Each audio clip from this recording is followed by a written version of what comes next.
This is Talk of the Town, a weekly program featuring community events happening in and around Northeast Michigan, with your host, Nancy Smitham, and get the latest from Alpena Community College with Dr. Don McMaster. And now, today's Talk of the Town.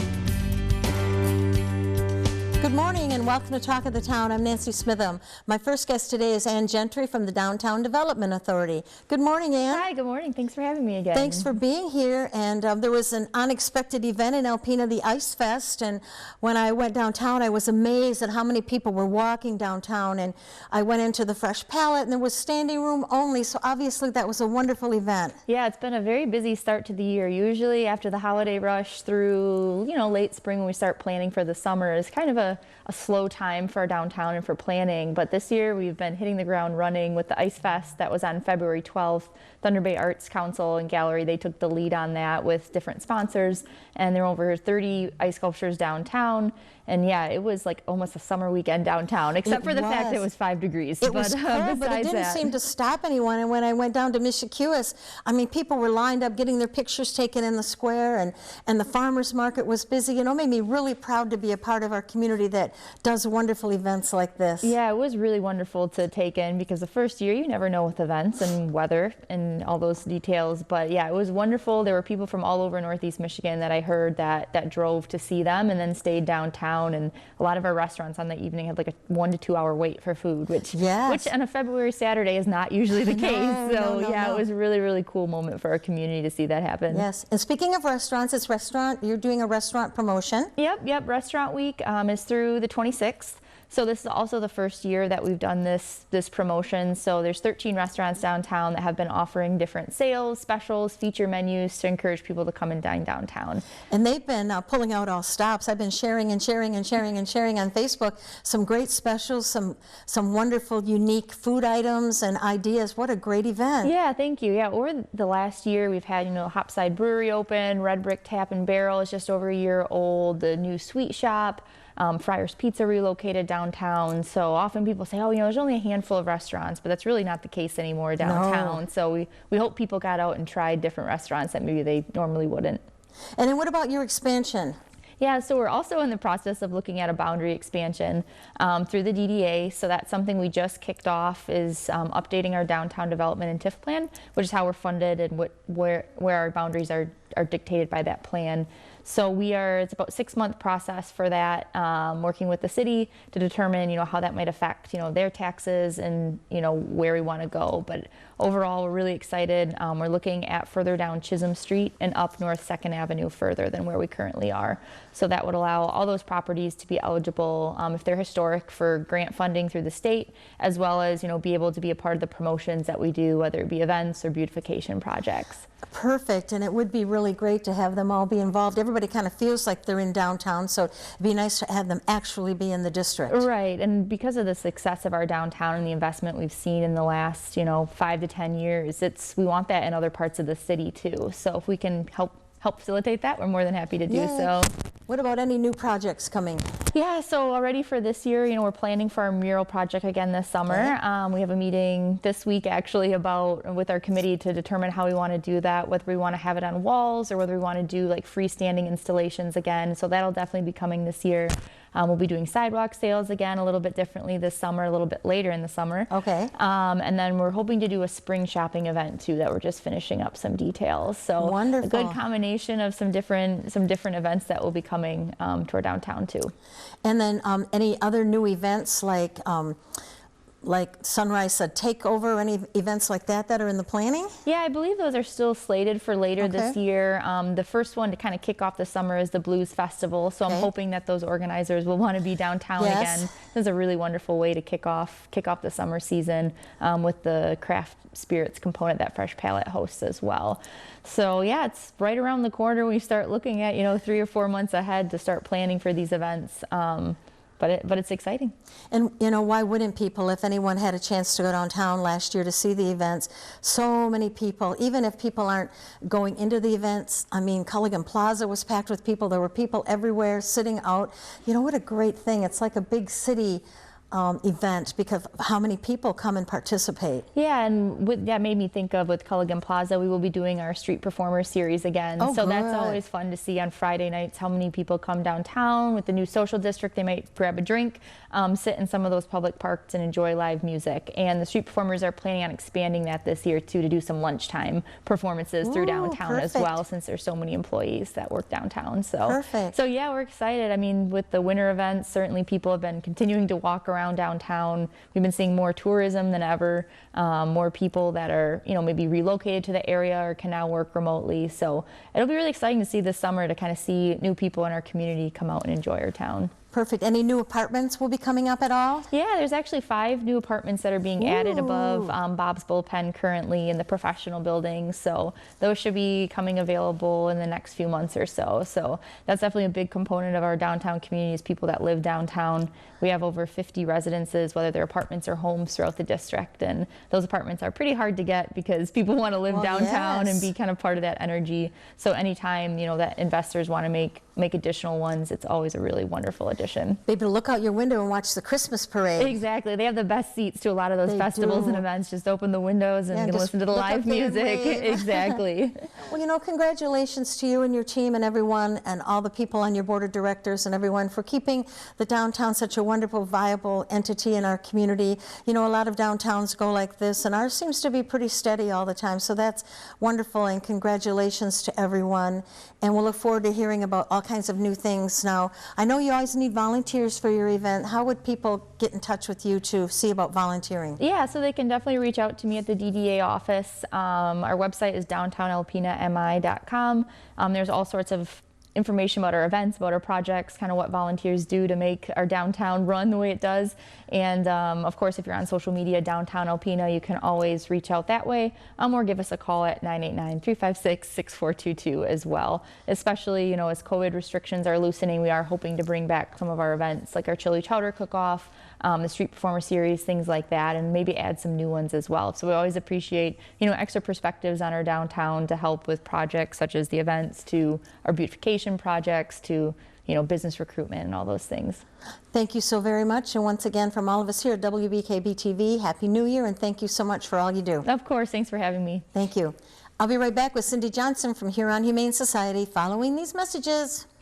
Hi, welcome back. My last guest today is Cindy Johnson from Huron Humane Society. Hi, Cindy. Hi, Nancy. How are you? Good. How are you? And the shelter's full open and everything's going great guns again. Yep, we're back up full speed.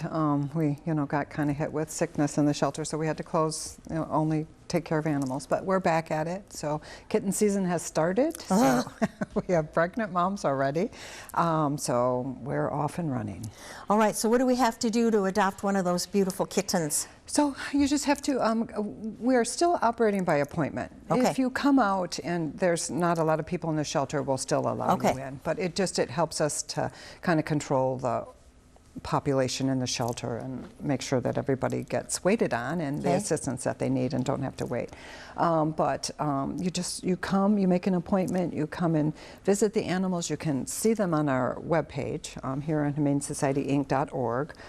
So they're all up there. The ones that are available are up there. Now, sometimes there's animals that aren't available yet because they're sick. Okay. And we're working on that. Okay. So you won't see them there, but you'll see them when you come into the shelter, and you can always inquire about them and when about they'll be up for adoption. And we have all that information at all times. So, okay. And it's so sad. Just the other day in that bitter cold, I saw a cat walking down my street, and I've never seen a cat on my street before, and I tried to coax it. I was going to give it some milk and some food and see if it had a collar or something where I could try to find the owner, but I wasn't able to get it to come close, and it made me very sad because it was so bitter cold. Yeah, it's sad when you see that on Facebook all the time. We try to intervene when we can, when we see them. If there's a cat out there, and that just happened on Washington the other day, we send a private message. We usually don't have conversations on Facebook. We start sending private messages and try to get the cat brought in. Somebody did go and get that cat because the cat had come and she fed it. I asked her to put out more food to get it to come back. It didn't, so she went out looking for it. She did find it. Very good. But another neighbor came and got it. So it's in shelter, and she's trying to find the owner. So we try our very best to intervene and help when we know there are animals out there, because if we don't like to be out there, you can just imagine. What about any fundraisers coming up? We just had our annual meeting the other day, so we talked about fundraisers. So we're going to meet next month and start. I think that the whole COVID thing is starting to. Please God, let it be true. Let's keep going in that direction. So I think we'll start with the bowling, the bowl-a-thon that we used to do. We'll start with that. Staff would like to do some things with kids at the shelter, movies and cats, and so we have a big screen TV in one of the colonies that we did. So we can invite kids in. They can come and watch a movie and pet cats and have popcorn and all of those things. And those are more of a social outreach thing than a fundraiser, but staff is really excited about that. And at the shelter too, while we were down and had time to reorganize, we did put out sometimes when kids come in with their parents and their parents have to fill out the paperwork and all of that, there's the kids kind of get excited and don't know what to do. So we've actually set up a small table with arts and crafts things so that while the parents are doing what they need to do, the kids can go and sit down and do craft projects. And then we have a drawing once a month. So if they put their name in the bucket, we'll pull it out once a month and they will win something. So. Good. And what about? And do you have any dogs currently? Yes, we do. We do have a dog. She's about 9 months old. Okay. She's really good. She had to be surrendered. There was more of a medical issue with a child in the house. Okay. So they had to surrender her. She's really good. She knows how to sit and shake, and she's still a puppy. So she has that puppy energy. Yes. So please come and meet her. She's probably without having her paperwork in front of me, I would say that she's probably 40-45 pounds, a pit mix. Okay. But she's really, she's just so sweet. And what would we have to do to adopt her? Come and see her, fill out an application. If you have other animals, especially another dog, and she seems to get along with dogs, cats, I mean, everybody. We would have to do a meet and greet to make sure that works out well, because we don't want to adopt her out and then not have it work out well in the home and then have her come back, because that's not her fault, but people don't look at it like that. So we would require a meet and greet. Okay. Bottles, how's that coming? Bottles. They're our lifeline. It is our lifeline. It truly is. We appreciate everyone who brings us bottles. That's going well. We're still taking them in and taking them back, so keeps us going. So keep coming, and there's a spot right outside. Yes. They don't have to be open. You can just go open the gate, drop the bottles off, and go on your merry way, and let your neighbors and friends and family know that you'll pick up theirs next time. Yes, and if the gate doesn't open, just put them anywhere in that area. The gate is a little finicky. Especially with the snow and the cold, So just put them there. We will get them. Okay, and supplies. It's always wonderful if anyone wants to drop off supplies. Yes, laundry soap, wet kitten food, dryer sheets, bleach. Those are dish soap. Did I say that? Those are mainstays that we use every single day, several times a day, and so we go through a lot of them. So if you're out shopping and just want to pick up a gallon of bleach and drop it off between the doors, if you don't want to come in and make an appointment and all of that, just throw it between the doors. People are always coming and going. We grab it and we'll get it. Right, and any nice blankets and old Afghans and those type of things, because you use at least 2 of those a day in each cat kennel, and when you have dogs, you do. At least. And if you have kittens, it's more than 6 times a day, because kittens can destroy a kennel quicker than anyone you've ever seen. So they're constant. So yeah, old towels, all of that. We take all of that. Yes, and everyone has some in your house, so this is a chance. Beginning of the year, you wanted to redecorate anyway, so put those towels in a bag and bring them out to Huron Humane Society. Yes, we will take them. And where are we with volunteers? Volunteers, we get them all the time, and we do community service workers too. So if you need to get that done, contact us, and we'll work on that too. Volunteers, we have a steady stream of constant volunteers who, especially kids trying to get in their hours. The college students come a lot. So yeah, and we'll take any volunteers. So if you're interested in volunteering, please get a hold of us. But I would like to say too, if you're interested in serving on the board, we just had our annual meeting. We have a board of 6. We can have up to 9 according to our bylaws. So we would like to fill those last 3 seats. Our current board members are myself, April Beal, Nicole Carr, Mary Egan, Ashley Peterson, Casey Johnson. If you know any of those people and are interested, just contact them. Give them a call and say, hey, I'm interested. Come to one of our meetings, see what we do, see what we're about. It's a really good organization to be part of. It is, and it'll give people a chance, like you said, to see what happens at a shelter from the ground up, too. Yeah. I mean, people make donations and people hear things or see things and they don't really know what goes on in a nonprofit organization, first of all, and then especially one that deals with animals. Yes. Yes, okay. I don't disagree. Thank you. We're out of time. Thank you so much for being here. Thank you. Please stay tuned for Dr. Don McMaster following these messages. Greetings, everyone, and welcome to Talk of the Town. I'm Dr. Don McMaster, president of Alpena Community College, and I'm very pleased to have as our guest this morning Dr. Rachel Marie McMaster, institutional researcher at Mott Community College in Flint, also my daughter. That helps. Yes. So before we get started, you know, give the viewers a little bit of background on how you became a doctor. Oh, that is a long story, but a good one, I guess. I went to college at Marquette University in Milwaukee. I studied political science, loved it, decided to get a doctorate. So I went to Syracuse University out in upstate New York.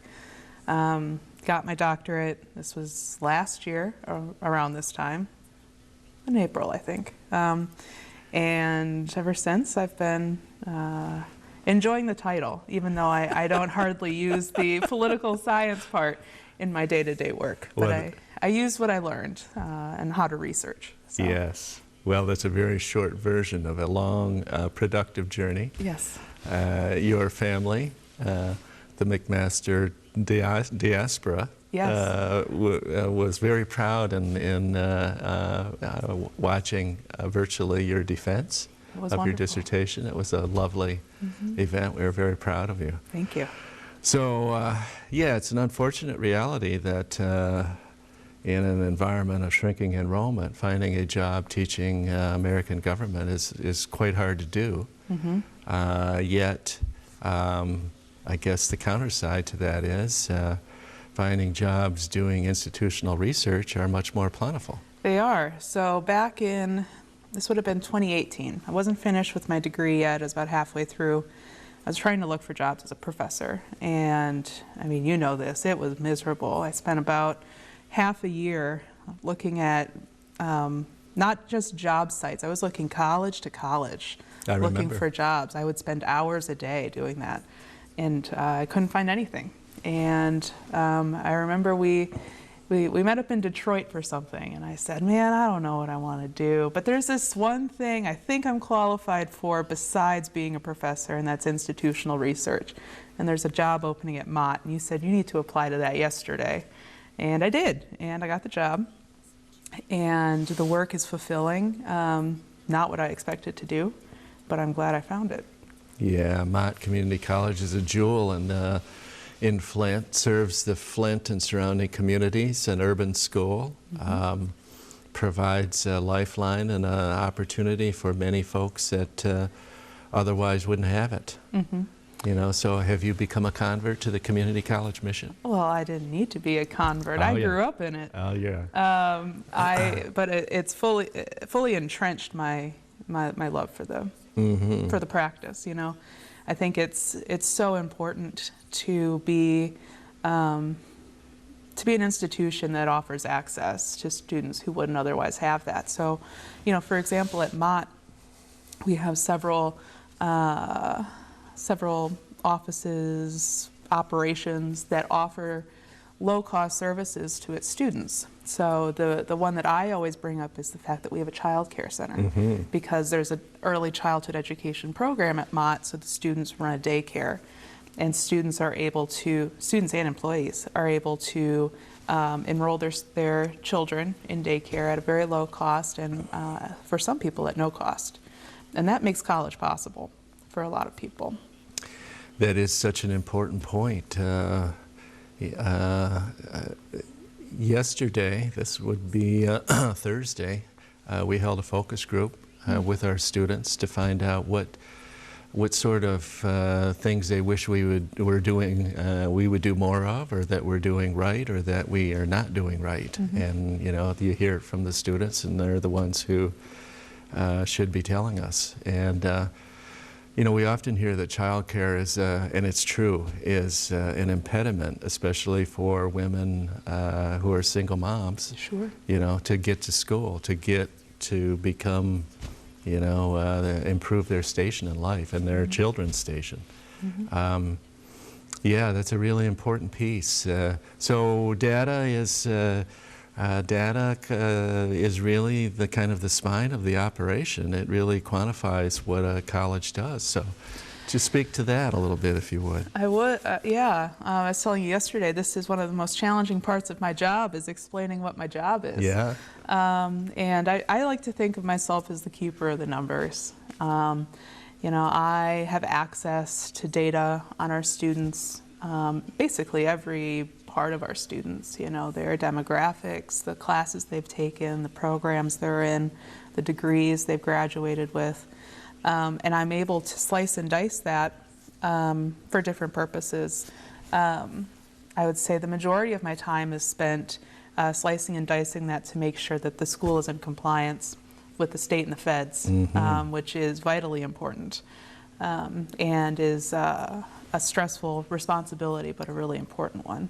So I take it very seriously. And the other part is providing research assistance to people on campus who might ask for help.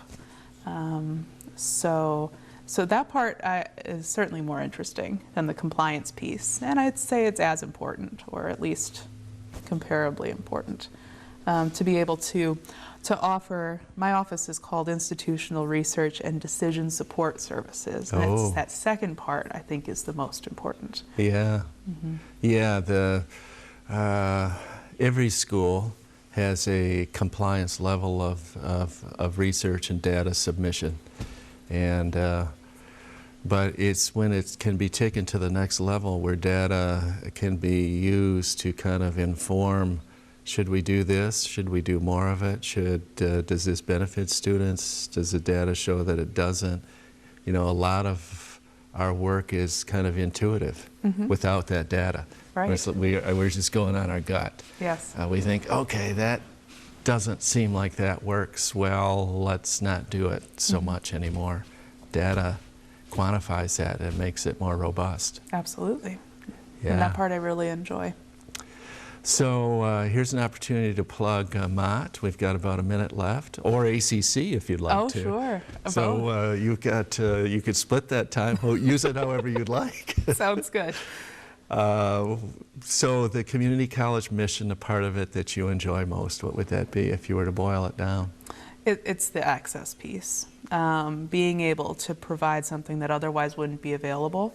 Quality education at a low cost, especially in a city like Flint, where there's both extreme poverty, but also other educational opportunities that are more expensive. Mott is able to provide high quality education at about half the price, quarter the price sometimes. So this is true. You got U of M Flint there, Kettering, and Baker. Those are all pretty expensive alternatives, but I would imagine Mott students occasionally transfer there. Almost all to U of M Flint. Yeah. Well, thank you for joining the community college world. It's a wonderful world, and I agree exactly with what you're saying. And great having you on the show. Thanks for having me. Continued good luck in your career. Thank you. And thank you folks for watching Talk of the Town. We'll see you again next week. This has been Talk of the Town with your host, Nancy Smitham and Dr. Don McMaster. For a list of community events taking place in Northeast Michigan, please visit our website at wbkb11.com and click on our community link. This has been a Thunder Bay Broadcasting Corporation production.